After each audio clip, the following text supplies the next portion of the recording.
Good day, and welcome to the Birla Soft Q4 FY2024 earnings conference call. As a reminder, all participant lines will be in the listen-only mode.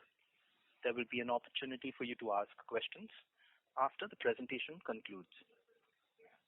Should you need assistance during this conference, please signal an operator by pressing star and then 0 on your touchtone phone. Please note that this conference is being recorded. I now hand the conference over to Mr. Abhinandan Singh, Head Investor Relations at Birla Soft. Thank you, and over to you, sir. Thank you, and welcome, folks. By now, you would have received or seen our results. Those are also available on our website, www.birlasoft.com. Joining me on this call today are our CEO and MD, Mr. Angan Guha, and our CFO, Ms. Kamini Shah. We will begin the call today with opening remarks from both Angan and Kamini. But before I hand over the floor to Angan, a quick reminder that anything that we say on this call on the company's outlook for the future should be a forward-looking statement, and therefore that must be heard or read in conjunction with the disclaimer that appears in our fourth quarter and full financial year FY2024 investor update, which has already been sent to you and is also uploaded on our website as well as filed with the stock exchanges. With that, let me hand over the floor now to Mr. Angan Guha, our CEO and MD. Over to you, Angan. Thank you, Abhi. So good evening and good morning to everyone wherever you are, and thank you for joining us today, where we will share some perspectives on our fourth quarter as well as our full year FY24 performance. FY24 actually marks the first full financial year since I've taken over. And while we've made multiple improvements across our financial and operating parameters, I'm also very encouraged by the actions that we have taken to secure our long-term profitable growth objectives. This includes building a team that excels at execution and fostering a culture that drives greater accountability and swifter action. It also entails creating or scaling up capabilities that will drive future growth. An example of that is our early adoption of the opportunities that are emerging out of technologies like Gen AI. We are using our specialized domain expertise within each of our verticals and sub-verticals, and together with our tech capabilities, we are creating offerings that are very relevant for our clients. With now new leadership firmly on board in our rest of the world business, we are also actively exploring opportunities to grow our geographies, which is outside of the Americas. I believe that few years from now, when we look back at FY24, we will look at it as a year where we laid a solid foundation for both our domain as well as our capability-led expertise as an organization. Now, with that context, let me come to the Q4 performance. So I trust all of you have seen the results. Our quarter 4, we have grown revenues by 1.6% in constant currency and 1.6% in reported currency quarter over quarter. On a year-on-year basis, we have grown our business 10% YOY. The growth becomes even more emphatic once we recognize that it has come on back of a very strong Q3, and in the process, we have continued to rationalize our tail accounts. This quarter, we have further rationalized our tail accounts, and now our active accounts stand at 259 from 272 from a quarter ago, and 288 from a year ago, so that we can free up resources and our capabilities to focus on high potential accounts. Along with the healthy revenue growth, we've also witnessed further expansion in our EBITDA margins. Our EBITDA margins for quarter 4 stands at 16.3%, which is a 31 basis points growth quarter over quarter. You may recall at the start of the financial year, we had indicated that we would like to exit the year with 16% EBITDA margins, and I'm happy to note that we've been able to deliver above that number. You would have also noticed that our PAT, profit after tax, growth quarter over quarter is almost 12%. We touched 180 crores of PAT for the quarter. Our deal momentum also has been strong. We signed deals worth $240 million TCV, and 55% of this $240 million have come in new deals. We've closed two rather significant deals, one in an existing BFSI client and another in a healthcare client, where we are rolling out JDE engagement for our ERP service line. The deal flow trajectory also reflects the shift of customer priorities and longer decision cycles, which I have said even in my previous commentary. The clients are taking longer time for decision making, but equally our pipeline is at an all-time high. Now coming to the full year. Full year in terms of rupee terms, we've delivered 5,278 crores of revenue for FY24. It is 12.7% growth in rupee terms and 9.5% growth in dollar terms outside of the Invacare situation. Our EBITDA margins for the year stood at 15.8%, up from 14% last fiscal. Our profit after tax has grown 88% to 623 crores for the fiscal FY24. We've also generated good cash flow during the year, and Kamini will talk a little bit more about it as we go forward. We find that emerging technologies like GenAI are now a part of almost all our conversations with our customers and our prospects. In this area, we have been early adopters. You will recall in July of last year, we set up a generative AI center of excellence with collaboration with Microsoft, initially training 500 of our consultants on GenAI. We had later extended that to cover all our technical resources, and happy to share that now we are a GenAI ready workforce.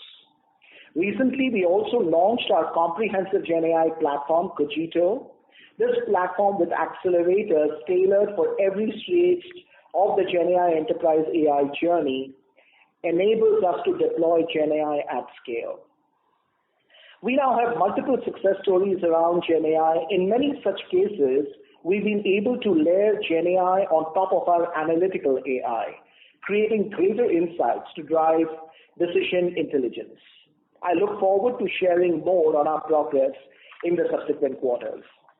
As we look forward, the past few quarters, the demand environment has been quite challenging and marked with a lot of uncertainty. And the situation going forward is not going to change. We see the situation in the market nothing different from what we saw in the past 4 or 5 quarters. We continue to see clients' decision-making becoming slower, and the uncertainty continues. While our clients continue to realign budgets, taking the money away from discretionary spends and pushing decisions out, we continue to be focused on our execution capability. We've demonstrated solid execution capability over the past 6 quarters, and we will continue to focus on our execution capability going forward. In that backdrop, as you will appreciate, the markets are going to be tough, but we feel confident that with our execution capability, we will be able to serve our customers much better. At this point in time, I will ask Kamini, our CFO, to share her perspectives on the quarter under review. Kamini? Thank you, Angan. Good day, everyone. Thank you for joining us. It's a pleasure to talk to you again. Let me take you through the financial highlights for the 4th quarter of FY24 and for the full year. As far as quarter 4 is concerned, as you would have seen, that we have reported a revenue number of 163.9. This represents a dollar term growth of about 1.6% quarter on quarter and about 10% year on year. In rupee terms, it's a sequential growth of about 1.5% and a year on year growth of 11.1%. Our revenue performance during Q4 comes on the back of 2 consecutive strong quarters. This includes a fairly robust growth, as you would recollect, in the seasonally soft 3rd quarter, where we have been able to compensate for the furlough impact to some short-term projects. that has got over and with more also offshore base. This has helped us smoothen the revenue trajectory that one normally sees during the H2 quarters. The top line in Q4 also reflects the still challenging macros affecting not just transformational but also discretionary engagements. Our growth in Q4 has been largely led by BFSI, ENU and manufacturing among the verticals, which has grown at about 4.4%, 4% and 3.6% respectively. From an offering standpoint, our growth during the quarter has been largely driven by ERP, which grew at 7.6%, and infra services, which grew at about 6.1%. The strong performance delivered by these segments in the prevailing demand conditions and even after some more rationalization of our tail accounts have been driven by ramp up in some of our earlier won deals as well as sustained account mining. Our ERP business has also benefited from opportunities unfolding in the system of record space that is witnessing a gradual shift towards the cloud, while the infra business continues to see traction in network takeouts, AI ops, and cloud infrastructure services. At the same time, services that are more correlated to discretionary spend and where spending is getting a little readjusted as customers evaluate leveraging Gen AI, such as data and analytics, had a relatively tepid performance during the quarter. This to some extent also explains the softness of our life sciences and services vertical, which tend to have a relatively heavier skew towards such engagements. Now moving on to the EBITDA performance. As you would have observed, our EBITDA performance for the quarter was at 26.7 million, which translated to about 16.3% EBITDA margin and an expansion of about 30 basis points quarter on quarter. And this also translated to a year-on-year improvement of about 265 basis points. This margin expansion has been achieved despite all the ongoing investments that we are making in our business, as well as the sequential drop in both utilization and offshore revenues as some of our projects got over. We have been driving significant operational efficiencies, including lean and automation, which is part of our Optimus initiative. On a year-on-year basis, a significant improvement in our attrition rate has also been a contributing factor. During the quarter under review, we have received a sum of $2 million relating to an insurance claim that we had made with regard to the erstwhile InvaCare engagement. This has resulted in a higher other income for the quarter. This insurance claim, of course, as you would be aware, is one-time in nature. As a result, the PAT for the quarter has increased by 12% quarter on quarter and about 58.9% year on year to about 21.7 million. Our effective tax rate has been at about 25.7%, and we do expect our ETR to stay in the range of 25 to 26%. Now let me move on to the full year performance. We have reported consolidated revenue of 637.2 million, which is a growth of about 7.1% in dollar terms and 6.7% in CC terms. However, if we exclude the contribution of InvaCare in FY23, the revenue growth for the current year would have been much better at about 12.7% in rupee terms, 9.5% in dollar terms. EBITDA for the year was at 100.9 million. In fact, this is the first time we have crossed the 100 million mark as far as EBITDA is concerned, versus 84 million in the previous quarter, and this has been a growth of about 20%. Our EBITDA margins have expanded by about 180 basis points to 15.8. Again, this is a comparison of our FY23 EBITDA before the one-time provision that we had made for InvaCare. Factors that have contributed to the EBITDA margin, in addition to the ongoing Optimus Tech Transformation Initiative, have been better manpower matrices, including attrition and utilization, and an improvement in the quality of deals that we have been securing. Our PAT for the year was at 75.3 million, up at 81.2%. PAT margin was at about 11.8%, making a significant improvement of about 490 basis points year on year. Our other income, as you would have observed, has been higher. This is largely because of higher interest income, forex gain, and one-time benefit of the insurance claim that I just spoke earlier. Our earnings for the year for FY24 stood at about 22.54. This is versus 11.96 in FY23, and that's a growth of about 88%. Now let me quickly touch upon some key balance sheet items. Our cash and bank balances at the end of Q4 stood at about 209 million, This is an increase of almost 52% from the 137.3 million that we had a year ago. DSO continues to be a focus area for us, and we still believe that we are one of the best in the industry. We are currently at about 55 days. As a result, for the year 24, our operating cash flow has been at about 86% of EBITDA, which reflects our ability to consistently generate strong cash flows. In line with our track record of prudent capital allocation and rewarding shareholders, at the meeting today, the Board of Directors have proposed a final dividend of rupees 4 per share, subject to shareholders' approval. This is on top of an interim dividend of about 2.5 per share that was paid out during the preceding quarter. In conclusion, I would like to state that we have significantly invested and reinforced our teams and our capabilities, both at the front end and at the back end. While we will continue to make investments that are required to create and scale up our capabilities for long-term growth, we will also be driving multiple initiatives across the company to increase our operational efficiency. We believe we are entering the new financial year with a much more stronger operating profile than a year ago, and we will remain focused on execution while navigating the prevailing macro environment. Thank you very much. Back to you, Abhi. Thanks, Kamini. Moderator, let's open the floor for questions. Certainly, sir. We will now begin the question and answer session. Anyone who wishes to ask a question may press star and 1 on their touchtone telephone. If you wish to withdraw yourself from the question queue, you may press star and 2.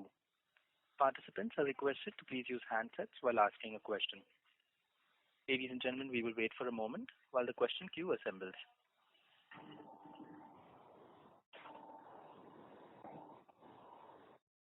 The first question is from the line of Manik Taneja.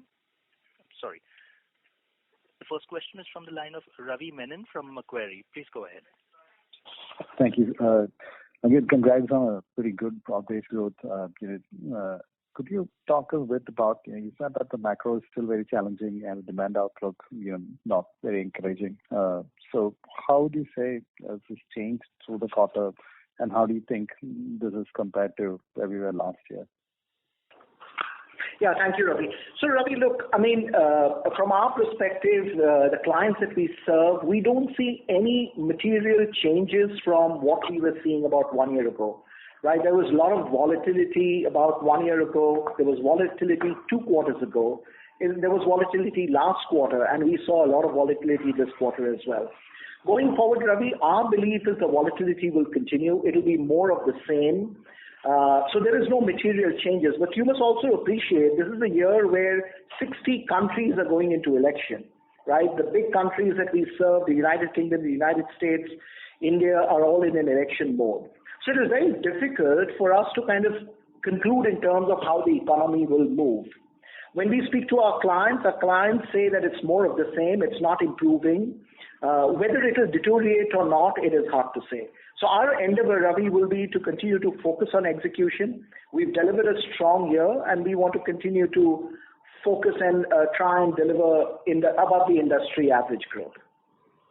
Thanks so much, Venkat. And you saw that you run well in BFSI, and this has not been something that Birla Soft was very strong at. Could you give us a bit of color of what's working for you in BFSI? So Ravi, look, from a BFSI perspective, clearly account mining is working. We're creating larger and larger accounts. Now we have a very large account in BFSI, which is doing well for us. We are also opening a couple of new logos, which has helped us bounce back in 4Q. If you remember, in 3Q, we had a little bit of softness in BFSI because of the seasonally weak quarter. A lot of furloughs happen in 3Q. But 4Q, we have bounced back. I'm bullish about BFSI in general. I've always have been bullish.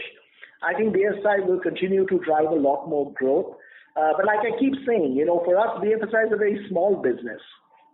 So from that perspective, we need to win much more, and we will win much more. But we are quite pleased with our performance in BFSI last year.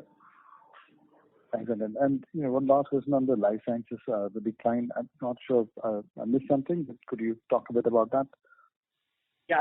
So Ravi, look, so the majority of that is really Invacare. If you really remove Invacare, then even life sciences has grown 7% year on year, right? So I don't see that to be an issue, but let me just talk about 4Q. 4Q is a seasonally weak quarter to the clients that we serve in healthcare. You would have seen the last two quarters, 2Q and 3Q, we had strong growth in the healthcare space. Q4 seasonally weak. I feel we will see more quarters of pain in healthcare, but the growth will be back. Fundamentally, I don't think there's anything wrong with the business. I think we are happy with where we are going.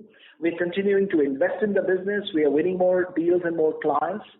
So over a long-term basis, we are very bullish on healthcare, Ravi. Thanks, Ankit. Best of luck.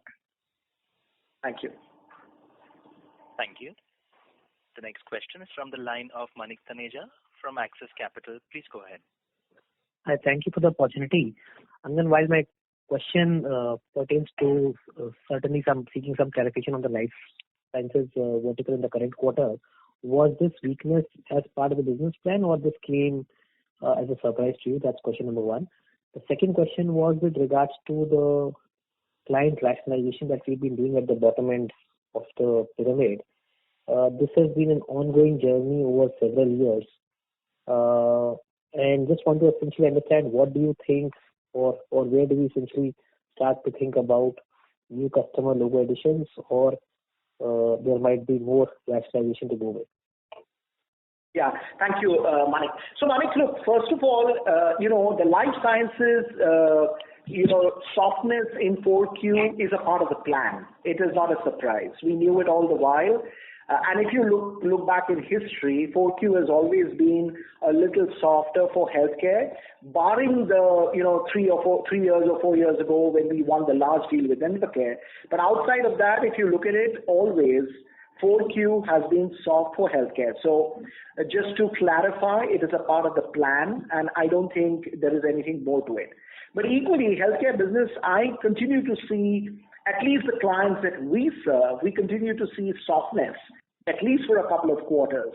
So Q1 and Q2 will be soft. I'm stating that up front. But after that, we will be back on growth, and that I'm pretty confident about. On the rationalization, look, we will continue to rationalize. If you remember, 18 months ago when I joined the firm, we had about 288 clients we used to serve, and I said that we want to get to 200. Now we've got to 259. We will continue to rationalize more. But in the set of the 250 or 220, wherever we end at, Manik, we will have good logos that we can really scale. And I think at our size, if we can do a good job with even 200 clients, we can be in a very different space. And by the way, some of the margin uptick that you're also seeing, Manik, is thanks to rationalization. We've been able to get out of some logos which gave us revenues but did not give us too much margins. So I'm quite pleased in terms of the way the team has executed, Manik. Sure. If I can ask one more question, this was with regards to your cost breakup between employee expenses and other expenses. If you could help us understand what drove the decline in employee manpower expenses, despite the fact that we added headcount, we had an on-site centric growth, and what drove the increase in other expenses? Yeah. So Manik, this is Kamini. I'll take that question, right? We've had a reduction in our employee expenses. I think it's largely because of it's cyclical in quarter 4 from our standpoint, where I think leave encashment is probably one of the areas where we do a true up largely in the US market. And that's the reason why we are seeing a benefit as far as the current quarter is concerned. And that will be only for the quarter, Manik. Yeah, as you know, we are completing the year. We completed the year, so we wanted to do the leave reversals. Yeah. So that will not sustain. Obviously, employee expenses will go up because we continue to invest in our business. But is that an annual phenomenon? Because I don't see that playing out in the prior years. Yeah, that is an annual thing. You're correct. Yeah. Okay. But is this something new that you adopted? Because we don't see that phenomenon playing out in the prior years. No, the only reason, Manik, that you see, I think the impact has been a little higher this year. Yeah. That's the reason why it's a little stark for you. In addition to it, we've also been driving our operational efficiency. So I think it's a combination of both the factors, which is the reason why you're seeing it a little stark from that standpoint. So you would have seen some aspect of it also last year. Last year Also. But I think some of the operational initiatives, the lean automation that I spoke about, is also helping us optimize our employee costs. So it's a combination of both the factors. Sure. And if you could just clarify on the direct expenses part as well. On the direct expenses, you would have seen an increase. overall, right? Which is where, there are two reasons, as Angan had called out in the past. We're investing in our ROW, right? We've got a new CEO who joined us last quarter, so we're building that organization and investing in those capabilities. I think that's the reason why you would see some of that cost aspect going up as we're building that organization. But that's overall in line with the plan that we've set up. That would be a significant reason for the same. Sure. Thank you and all the best for the future. Thank you very much. Thank you. We have the next question from the line of Sudhir Guntupalli from Kotak Mahindra Asset Management. Please go ahead. Hi, Angan. Congrats on a good year. My first question is, even in FY24, to adjust for that InvaCare impact, I think we are almost at industry-leading growth. That being your first year where we were going through many of the structural changes within the company. Now, your prior comment from your prepared remarks about in FY25 being higher than industry average growth. So how should we read that statement? Does that refer to the worst case expectations, or is there something else that we may have to know at this point? Yeah. So Sudhir, thank you for the question, and it's an important question. So Sudhir, look, I mean, the only reason we say this is because we do not know what the future holds, because the future is very uncertain. But there are two things we know. What we know is that discretionary spend is actually going down for most clients, and you would have seen that commentary coming from all companies that discretionary spend is really getting pushed out to future quarters, and we are no different. We are seeing essentially the same thing. But what we can commit to you is we will be focused on execution every quarter, right?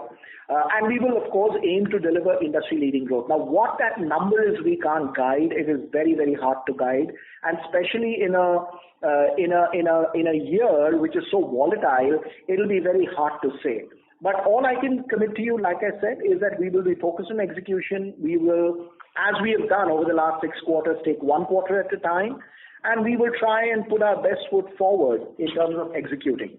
You must also appreciate, Sudhir, that, we are building the business for the long term. We are not building the business for quarter on quarter. I know quarter on quarter performance is important, and we will keep a focus on that. But I am going to really go ahead on a limb and invest much more for the future, including building up more domain capability. We've done a lot. We've got a lot more to do. A lot of technology capability under Selva, our new CEO. Again, we've done a lot, but we've got a lot more to do. So we want to truly become a world-class company, and for the next 2 to 3 years, we will continue our investment model, Sudhir. So that's probably all I can say at this stage. I mean, we'll be focused on delivering industry-leading growth. Sure, Angan. Thanks for that clarification. And my second question is in terms of margins. So you are ending the year at a high note of 16.3%. So what is the outlook for FY25 in terms of margins, and what are the puts and takes to it? Yeah. So Sudhir, again, like I said, we will continue to invest in our business, right? And I've always said that we will be in the narrow band. I mean, if you remember last quarter when we spoke, Sudhir, and I remember you had asked me the same question, we said that we will be in the narrow band, and we've been in the narrow band. Now, we don't give a guidance, so I can't tell you exactly what my Q1 margins would be or Q2 margins would be. But we would be very happy as a management team if we can continue to invest, build a lot of capability, keep our margins in the narrow band, and deliver, industry-leading revenue growth. If we can get to that situation, I think we'll be pretty satisfied. Thanks, Angan. All the very best, and have a great year ahead. Thank you, Sudhir. Thank you. The next question comes from the line of Vibhor Singhal from Nuvama Equities. Please go ahead. Yeah, hi. Thanks for taking my question. Angan, 2 questions from my side. The growth in ERP, of course, was very strong in this quarter. So if you could just maybe talk a bit about the sustainability of this growth. How do you see playing it out over FY25? Of course, in the long term, we've talked a lot about the ERP refresh cycle. So any early signs of that setting in, or do you think it's still a good time away? And on the counterpoint, anything to worry about the growth being not so great in the other service lines that we had? And then probably I have a follow-up for Kamini. Sure. So Vibhor, look, I mean, ERP business, like I had said in Q2, you would remember that we are bottoming out, right? Q3 we showed slight growth. Q4 has been exceptional for us. Is that sustainable at that margin levels? At that growth levels, I don't know. I can't comment, but I can only tell you that we are pretty pleased with the kind of leadership that we are building in ERP, the kind of relationships that we are building with SAP, with Oracle.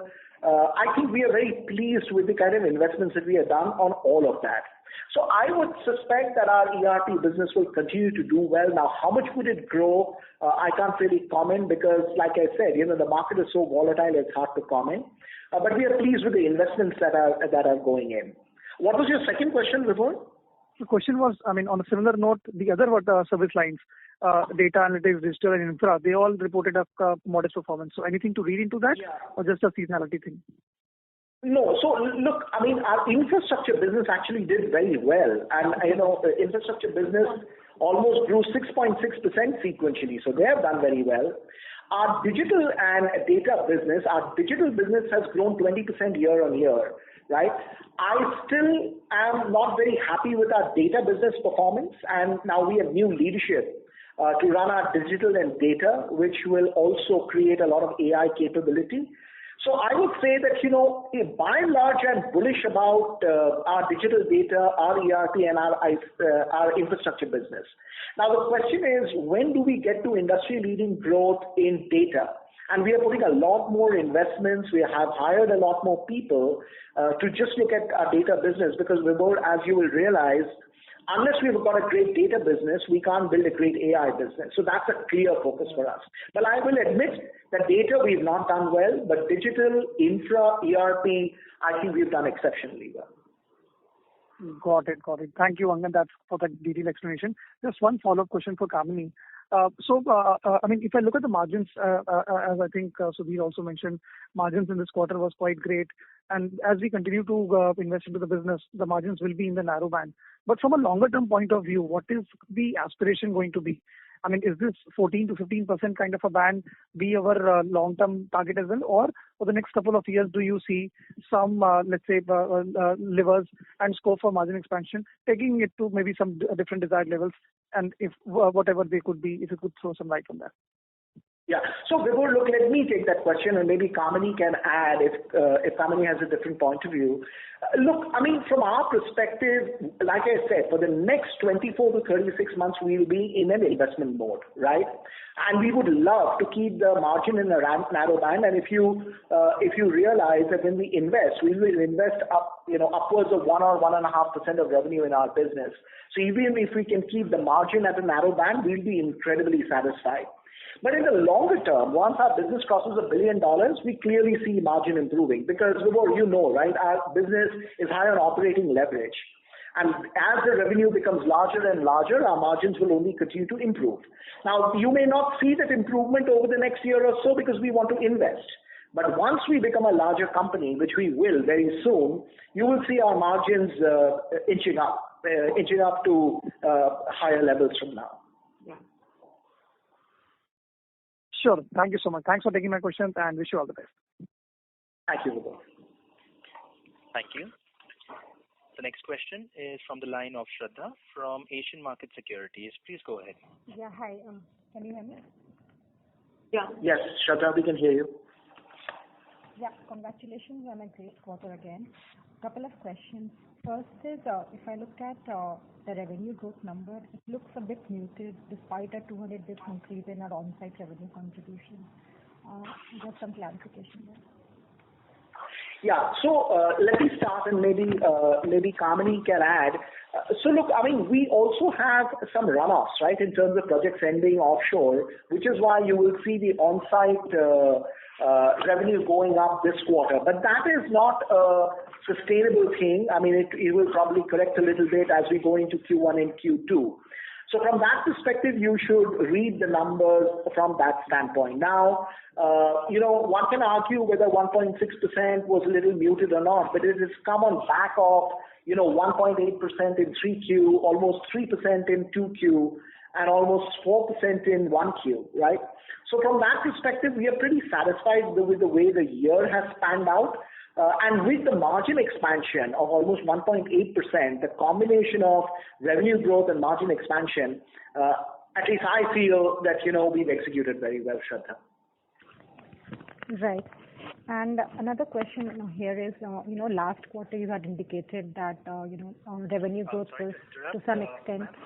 Yeah, but the line for you is, the volume is very low. If you could please speak into the mic or use the handset. Revenue growth last quarter was helped by some short-term. We're not able to hear you clearly, sir. This time also, did we have any such help from short-term projects? No, we didn't. So, Shraddha, I will tell you, last quarter when we talked about the short-term projects, that was only to offset some of the furloughs that we had last quarter, right? The seasonally weak quarter. Now, not to say that we will not pursue short-term projects, but a short-term projects is a way for us to showcase our capability on the domain side, on the technology side. So we continue to pursue that. But in this quarter, we didn't have too many short-term projects because as a company, we also want to pivot ourselves to long-term sustainable annuity-based revenue, and that's a big focus of the company. So third quarter, we did what we did in terms of overcoming the furlough quarter because we wanted to execute well. But this quarter, we did not see too many short-term projects. It was there for sure, but not as much as we saw in 3Q. Right. So last question, if I can ask, you have indicated that you would be growing at industry-leading number in 25. But how should we look at, that number given the context of a deal TCV being flat on a YOY basis? So, Shraddha, again, a terrific question. Look, our deal TCV, though, has been flat. You must also appreciate that our new deals wins have been strong, right? Clearly, our focus is to win more and more deals. Our pipeline is currently growing. The one thing, however, I will tell you, Shraddha, is the decision making is getting pushed out because the discretionary spends are getting pushed out. So I can't really comment in terms of what that growth number will be. I'm sure nobody can really comment with the kind of volatility that we are seeing in the market. But with the execution engine that we have created within the company, I feel reasonably confident that we will drive industry-leading growth. Now, what that number is hard for me to tell, Shraddha. That's very helpful and all the best, sir. Just one question for Kamini, if I can squeeze in. Ma'am, the segmental margin in manufacturing segment has moved up by almost 500 bips on a Q-on-Q basis. So anything there to read into? No, Shraddha. I think it's also been some ramp-up of projects that we've had at that point of time. So I think the transition revenue has given us some benefit on that. But other than that, there is nothing other than that is very significant for you to look at. Sure, Kamini. Thank you and all the best. Thank you. The next question is from the line of Sandeep Shah from Equirus Securities. Please go ahead.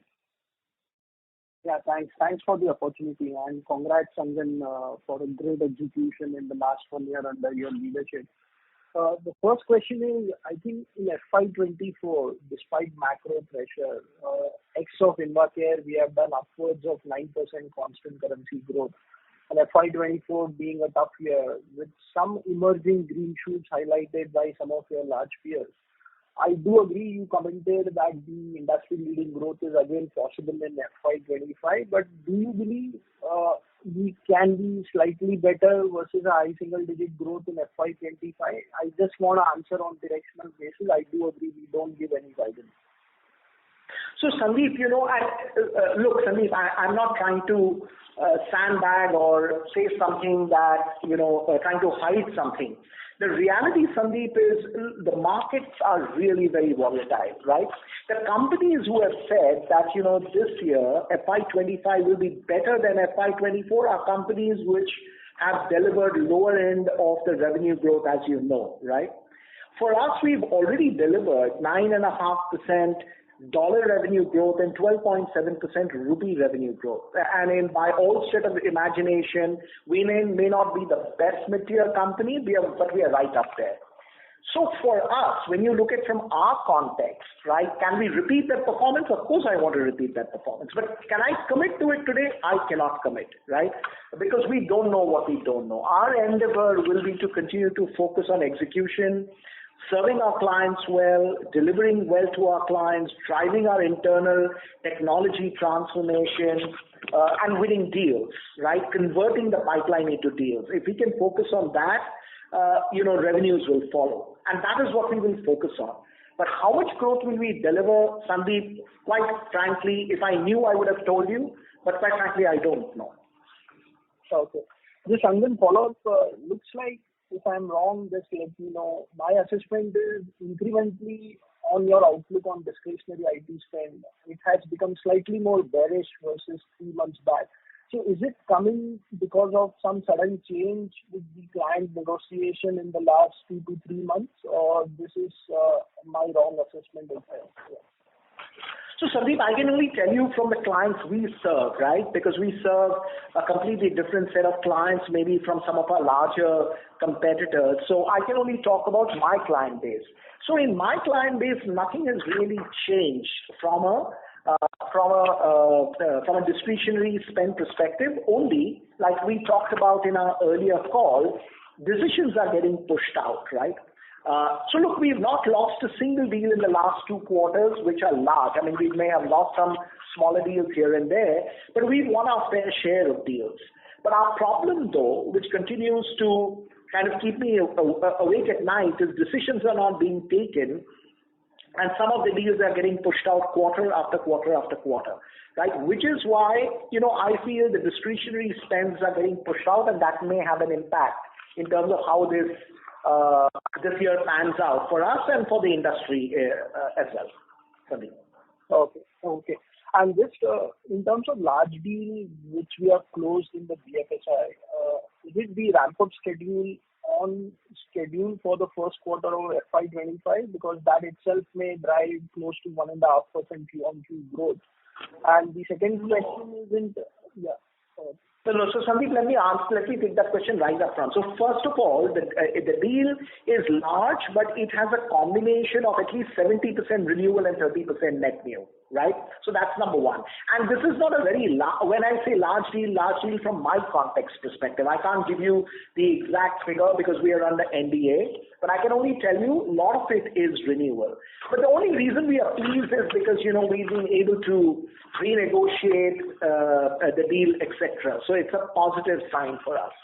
I don't think that will generate, 1.5% growth. I mean, that is counting in way too much. But you must also appreciate, Sandeep, that a lot of projects are also getting over, right? So from that standpoint, it is important for us to realize that the balance has to be bought in. Which is why I keep saying that it is really hard for us to comment on revenue growth quarter on quarter, but we will continue to stay focused on execution as we've always done. Okay. And just last few clarification. In the notes to accounts, there are disclosure about whistleblower complaints. So can you provide details? Is it more behavioral or something else?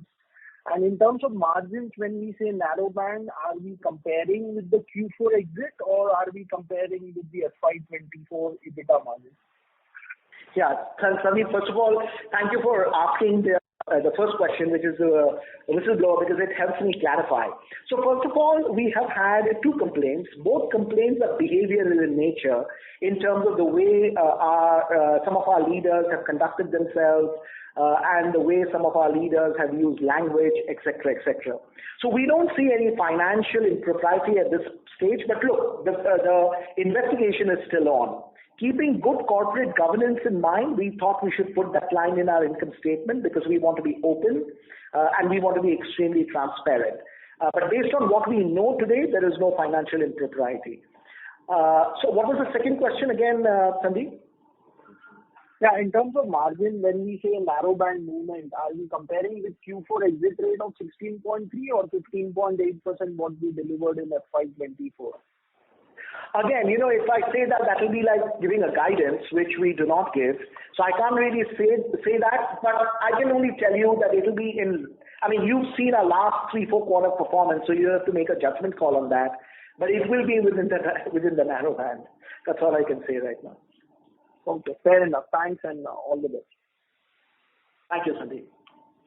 Thank you. The next question is from the line of Mohit Jain from Anand Rathi. Please go ahead. Yes, sir. It's a repeat question, but in Q4 we had this big decline in TCV on a YOY basis. And then when I look at it on both sides, like net new as well as renewal, so if you can just help me understand why would we see such a decline in renewal as well? And second is, when do you expect this trend to reverse on the TCV side, given that pipeline is strong and your win rates appear to be high? Yeah. So Mohit, again, great question. And let me try and let me also try and say in terms of, how we as a management team feel about it. Look, our revenues have grown 9.5%, our profitability is growing, but our TCV signings have not really grown. It is pretty much 1% growth year on year. So are we proud of that? We are not really proud of that, right? So we would have loved for the TCV to be much, much higher. But equally, Mohit, I can only tell you that the reason for it is not that we are losing deals. The reason for it is, the deal decision making is getting pushed out, right? So from that perspective, you must always look at the year-on-year performance rather than just 1 or 2 quarters. Our endeavor this year would be to deliver higher TCV growth going forward. Now, when will the tide turn? I can't tell you, but rest assured, as a management team, we are completely focused on signing more and more deals as we go forward. So this last 6 months of decline, you do not think it is a trend? It is just reflecting the... I don't think so, Mohit, because, the reason why I say I don't think so is because you must also remember that a lot of our projects keep closing and we are winning newer deals to not only fill up the runoffs, but also grow from there on. So look, I'm not saying that, we are happy with where we are. We want to deliver much more TCV work. But as long as, we can get the mix right, where our revenues can continue to grow, I think we are in a good position. Right. And in tenure terms, is FY23 TCV any different from FY24?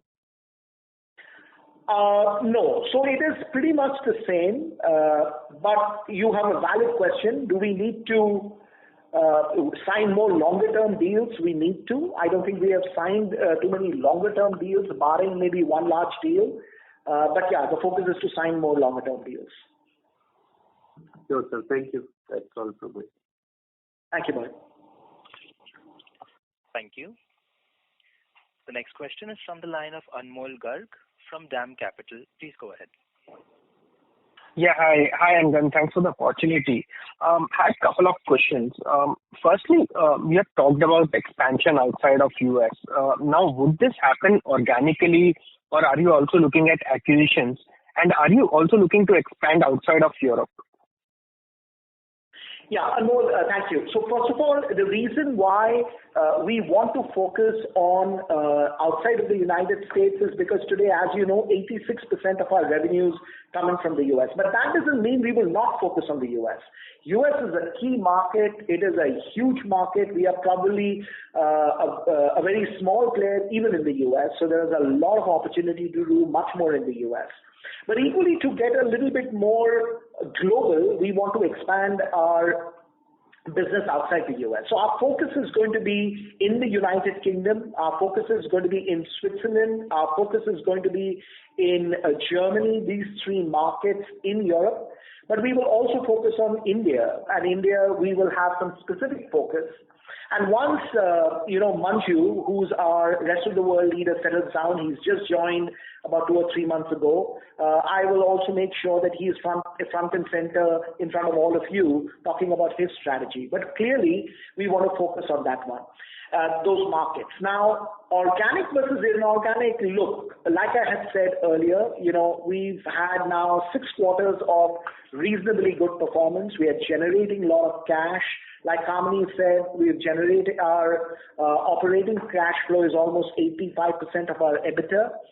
We have 0 debt on our books. So we feel confident now that we will go and do an acquisition. Now, when that happens, I can't obviously commit. Right now, nothing is on the table.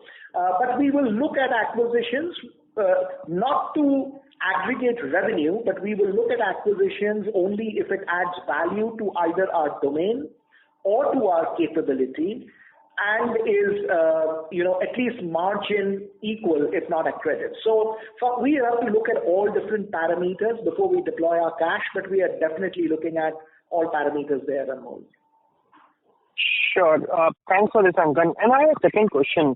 You have talked about GenAI in your opening remarks. From that perspective, just wanted to understand if clients are asking us to use tools like Copilot and which might increase the productivity for them, but maybe reduce our overall T&M contracts for us.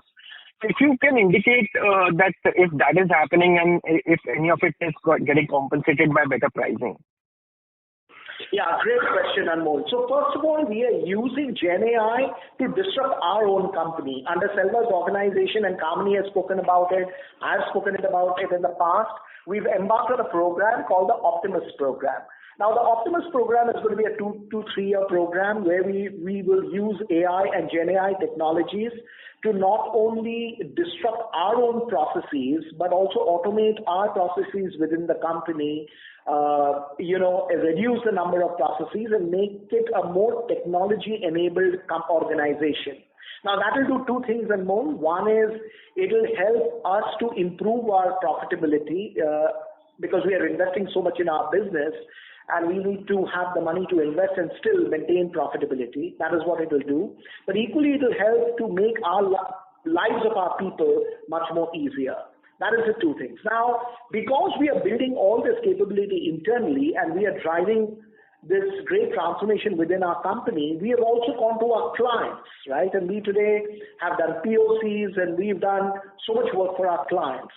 Now, are we generating revenue from AI today? We are not, but very soon we will because we are very close to closing a couple of deals. But eventually, your point is extremely valid that, we will disrupt a lot of our revenue stream. But I'm also hoping that this will help us generate newer revenue streams and more. And we're pretty excited about that, which is why I don't see this in a negative connotation. I look at it in a very positive way. Sure. Thanks, Anil.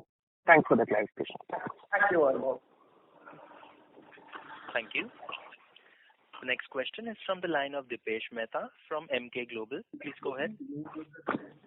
Yeah, thanks for the opportunity. A couple of questions. First, just want to get clarity about the 100 million deal which we announced in Q2, which was supposed to start from April.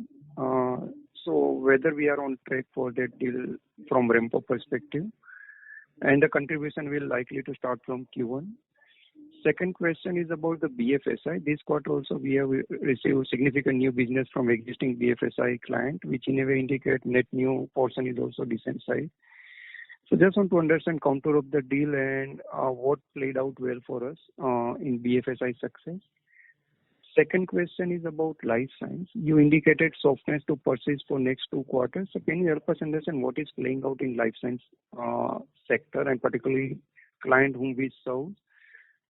And last question is about relative performance. I think in one of your comments, because the steps which we have taken to improve overall organization structure, leadership augmentation, plus client mining effort, do we think we are now on track to improve relative performance in FY25 compared to where we are in FY24? Thank you.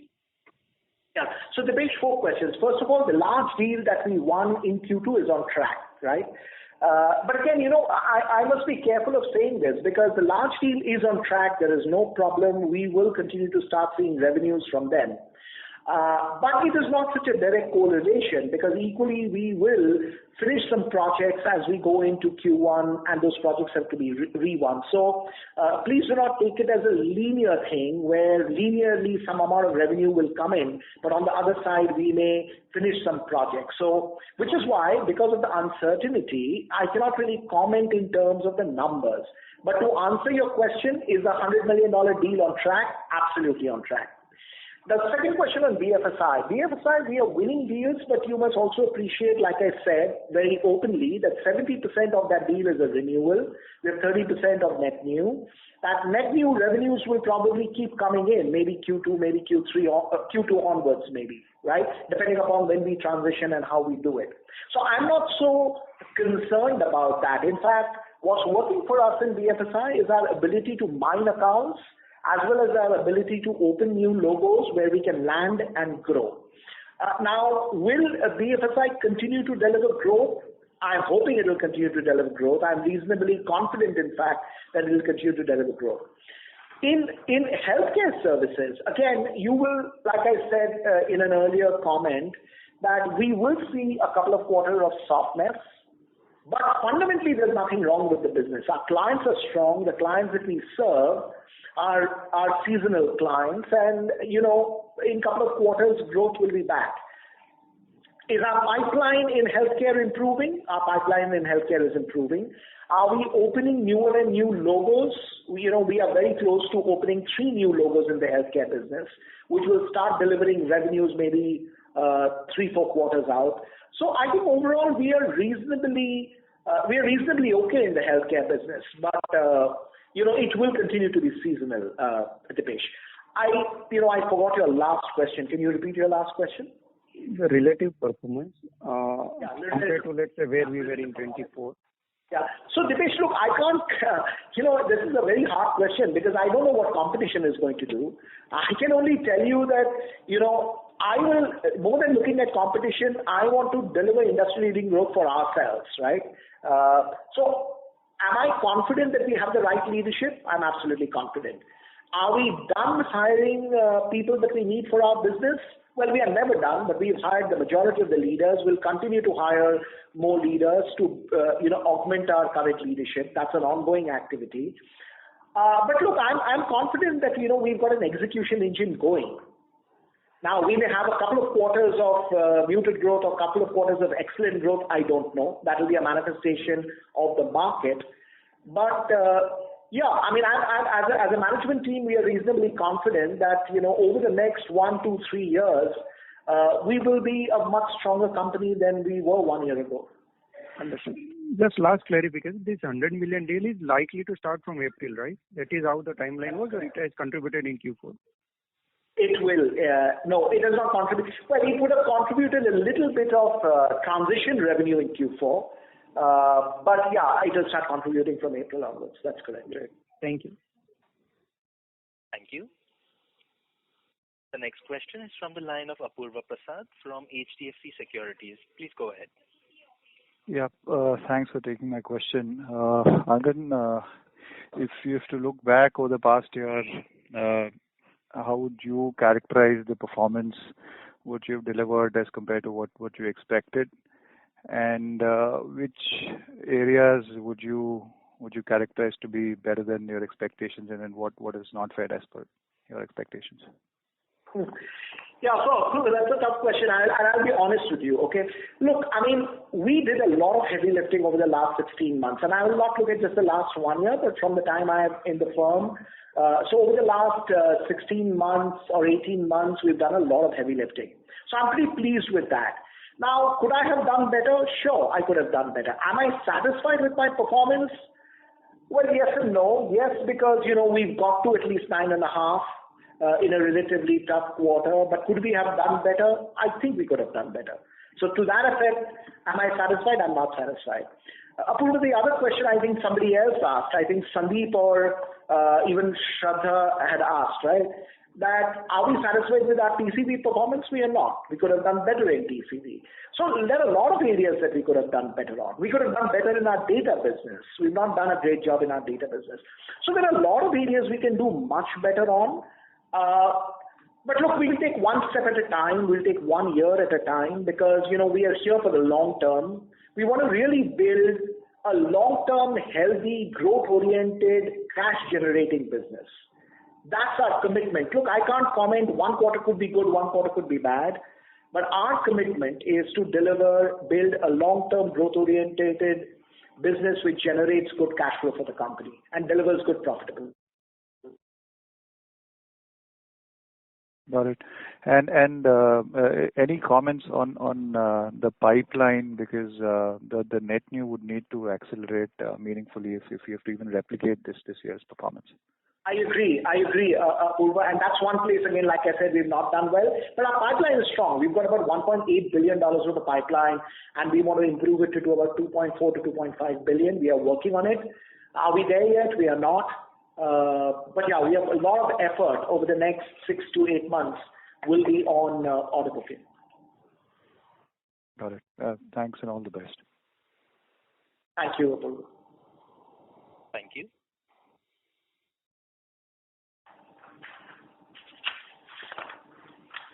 Ladies and gentlemen, we will take that as the last question. I would now like to hand the conference over to Mr. Angan Guha, CEO and MD, Birla Soft Limited, for the closing comments. Over to you, sir. Thank you very much. And team, I thank you for your interest in Birla Soft and for the time that you have taken to spend with us today, and for the questions that you've asked, which I really find very insightful. The fundamentals of our business remain solid, and our intent is to build an organization for the long term. I admit there are certain areas we could have done better. We'll continue to focus on them that we have discussed over the past 1 hour. But I can only tell you that our endeavor as a management team is to build a long-term, growth-oriented, sustainable business that generates a lot of value for all our stakeholders. So to that extent, we will continue to invest in our business. And I hope to see you again next quarter. And in the meanwhile, if you have any further questions, then please do reach out to Abhinandan for any clarification or feedback. Thank you very much, and have a great evening. Thank you. On behalf of Birla Soft Limited, that concludes this conference. Thank you all for joining us. You may now disconnect your lines.